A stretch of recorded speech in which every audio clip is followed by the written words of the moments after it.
anyway, you know about the Bruin case, the Supreme Court's New York State Rifle Association versus Bruin, issued in 2022. Which one's that one? That was the one that essentially obfuscated 20,000 federal, state, and local gun laws. The Supreme Court ruled that possessing firearms and carrying them is constitutionally protected activity. And what they said was that everything goes back to what the Founding Fathers did in the way of gun regulations in 1791. In other words, they can't use a balancing test of public safety today. So what I can't that tell, means... are you pro-guns or anti-guns? No, I'm pro-Constitution. Okay, me too. So I'm actually probably the most pro-constitutional candidate for sure, and I'm definitely the most Second Amendment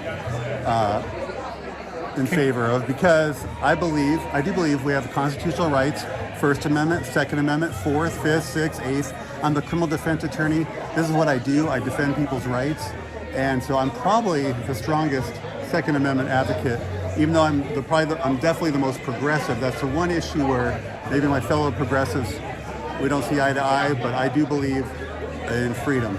You know, all of the blue states are fighting it like crazy. You know, like they did Brown versus Board of Education in the 50s, right? What the Dixiecrats did.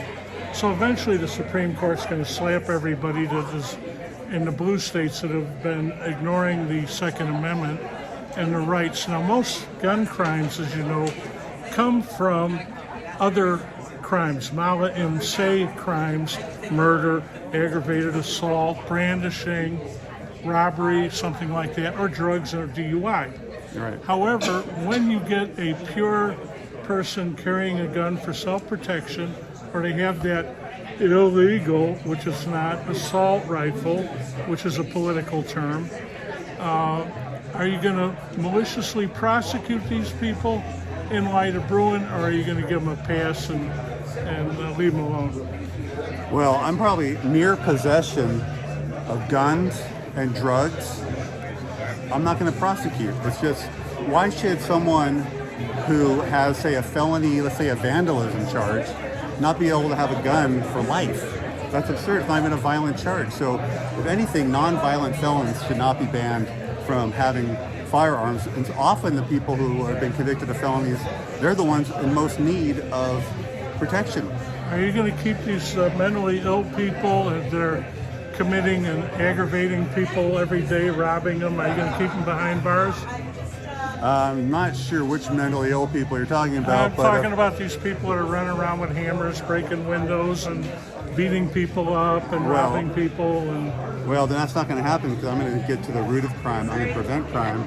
The reason those are happening so much is because the fear mongers are telling everyone, oh, you can rob anything you want, you'll get away with it, which isn't true. I get these cases all the time. Yeah. Gascon does file these. It's a myth that he doesn't. Occasionally, yeah. Well, if they get arrested, they get filed. It's just it's a law enforcement issue whether they don't get arrested. Yeah. It is. So, and they're filed as felonies almost every time.